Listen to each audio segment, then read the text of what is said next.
Assalamualaikum.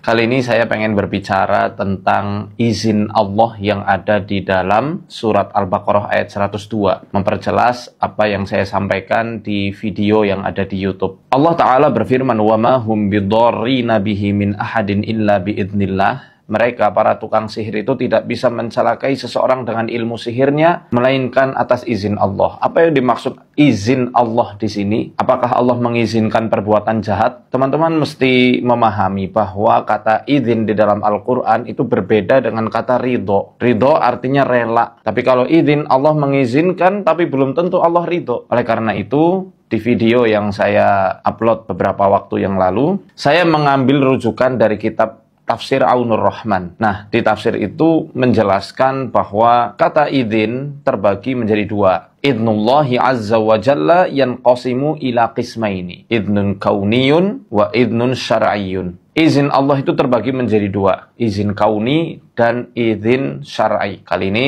saya kepengen membahas lebih serius, tidak ada candaan, bahwa izin kauni ini adalah izin yang Allah berikan kepada seluruh perbuatan-perbuatan hamba. Mau itu perbuatan yang baik ataupun perbuatan jahat. Bahkan izin kauni adalah izin atau ketetapan yang Allah tetapkan kepada individu masing-masing hamba, yang hamba itu tidak bisa milih-milih. Seperti contoh ujian hidup kan masing-masing, ada yang diuji ekonomi, ada yang diuji keluarganya, ada yang diuji kesehatannya. Manusia nggak bisa milih. Nah, sihir Allah izinkan sebagai ujian bagi hambanya. Dan gak hanya sihir, najwa, bisikan-bisikan, perbuatan-perbuatan jahat, kasus-kasus pencurian, kemudian kasus orang-orang yang merampas hak orang lain, Allah izinkan. Tapi ingat, itu ada pertanggungjawabannya. Dan ketika Allah izinkan, ya, dalam ranah izin kauni ini bukan berarti Allah ridho terhadap perbuatan itu. Ini sebagai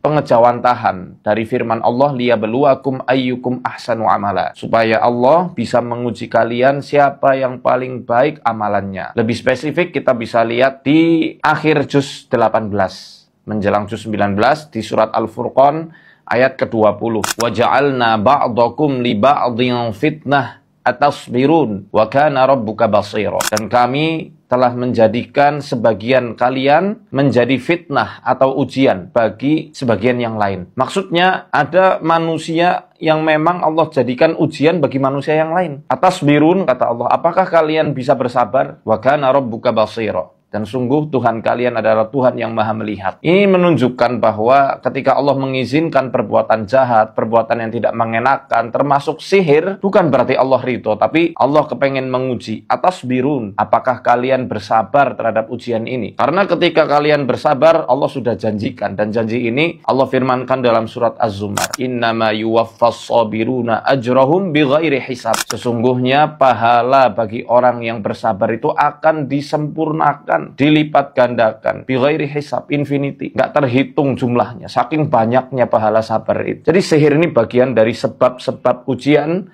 Sihir adalah perbuatan jahat yang tidak Allah ridhoi, namun Allah izinkan. Sekali lagi, itu sebagai ujian bagi hambanya. Ya terserah Allah mau menguji dengan cara apa. Dan hal ini mirip seperti kekalahan kaum muslimin di perang Uhud. Apakah Allah kemudian ridho ketika Allah mengizinkan orang-orang kafir bisa mengalahkan kaum muslimin di perang Uhud? Allah nggak ridho terhadap kekafiran mereka, kemusyrikan mereka, Allah nggak ridho. Tapi dengan itu menjadi perantaraan, ya, Allah menetapkan para syuhada dari kalangan mujahid-mujahid yang mengikuti ghazwah Uhud. Ini semoga bisa difahami. Di Quran sendiri Allah mengizinkan iblis untuk berumur panjang. Doanya langsung dikabulkan sama Allah. Allah izinkan, tapi apakah Allah ridho sama iblis? Qala anzirni ila yaumi yub'atsun. Qala innaka minal munzarin. Berkatalah iblis, ya Allah, panjangkan umurku, tangguhkan umurku sampai hari kebangkitan. Maksudnya sampai hari kiamat. Apa kata Allah? Ya, kamu termasuk dari hambaku yang umurnya ditangguhkan sampai hari kiamat. Jadi umurnya iblis panjang, nggak akan mati sampai kiamat tiba. Baru ketika kiamat tiba, iblis mati. Bukan berarti iblis nggak bisa mati,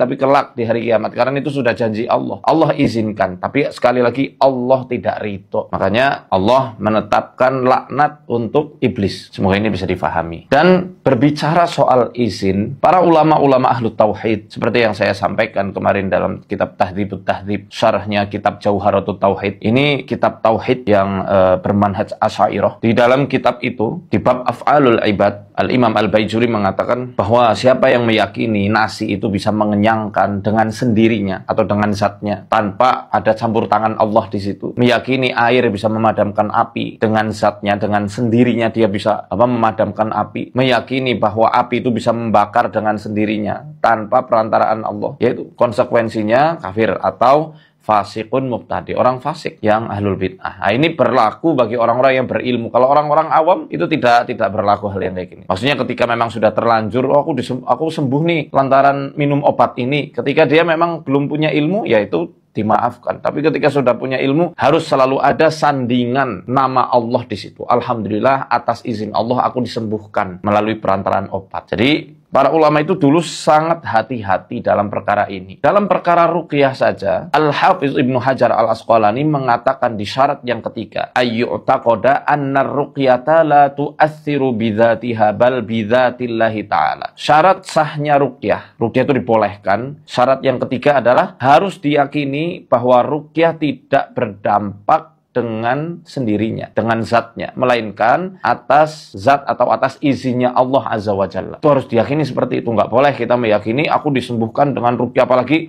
mengkultuskan seorang peruqyah tertentu. Itu nggak boleh, karena yang menyembuhkan Allah, bukan peruqyah. Dan ini berlaku juga kepada terapis-terapis yang lain, termasuk dokter. Sampai dalam sebuah hadis Nabi SAW mengatakan, at-tabib huwallah. Tabib, dokter yang sesungguhnya adalah Allah. Sedangkan kita adalah Rafiq, kata Rasul. Rafiq itu apa? Rafiq adalah teman yang mendampingi perjalanan proses kesembuhan seorang hamba. Ya, jadi tabib yang menyembuhkan, yang benar-benar dokter itu Allah. Kita adalah Rafiq. Kita peruqyah, dokter atau terapis apapun itu, terapis komplementer yang lain, hanyalah Rafiq, orang yang mendampingi proses dalam menggapai kesembuhan. Dan teman-teman mesti tahu bahwa dalam surat Al-Kahfi ada salah satu ayat yang mengatakan wala taqulanna li syai'in inni fa'ilun dzalika ghada illa ayyasha Allah. Tahu nggak asbabun nuzul kenapa ayat ini turun? Janganlah sekali-kali kamu mengatakan aku akan melakukan ini dan itu esok hari, kecuali dengan mengucapkan insya Allah. Ini asbabun nuzulnya, ya. Rasulullah SAW saat itu didatangi sama pendeta-pendeta Yahudi. Ditanya tentang Ashabul Kahfi. Kabarkan kepada kami tentang pemuda-pemuda yang tidur di dalam gua. Kata Rasul, besok saya akan mengabarkan kepada kalian. Tapi ternyata ditunda sama Allah sampai beberapa hari hingga akhirnya ayat ini turun. Dan selain ayat ini turun juga ayat wa ma natanazzalu illa bi amri rabbik di dalam surat Maryam. Yani ketika Rasulullah kangen kepada Jibril. Wahai Jibril, kenapa kamu nggak kunjung datang kepada kami? Kami sudah sangat rindu kepada engkau. Ketahuilah wahai Muhammad, aku juga rindu kepadamu, tapi kami hanyalah seorang hamba yang terikat dengan izin Tuhan kami, dengan perintah Tuhan kami. Jadi nggak bisa ngapa-ngapain. Akhirnya turun ayat wala taqulanna li syai'in inni fa'ilun dzalika ghada illa ayyasha Allah dalam surat Kahfi, dan juga wa ma natanazzalu illa bi amri rabbik di dalam surat Maryam. Berarti mukjizat turun atas izin Allah. Jadi semua yang ada di alam raya ini terjadi atas izin Allah, termasuk juga sihir. Buat apa? Buat ujian bagi sebagian hamba yang lain. Dan sihir itu Allah izinkan buat berhasil, ya, kerjasama antara manusia dengan setan, kemudian bisa mencelakai seseorang, ya tentu atas izin Allah. Untuk apa? Yaitu tadi pertanyaan yang ada dalam surat Furqan ayat 20, atasbirun, apakah kalian bersabar? Semoga ini bisa dimengerti, ya. Adapun izin syar'i adalah izin yang berkaitan dengan keagamaan, berkaitan dengan syariat-syariat Allah, yang Allah izinkan itu supaya kita bisa menegakkan syariat-syariatnya dan meninggalkan apa yang diharamkan olehnya. Semoga bisa difahami. Barakallahu fikum. Assalamualaikum warahmatullahi wabarakatuh.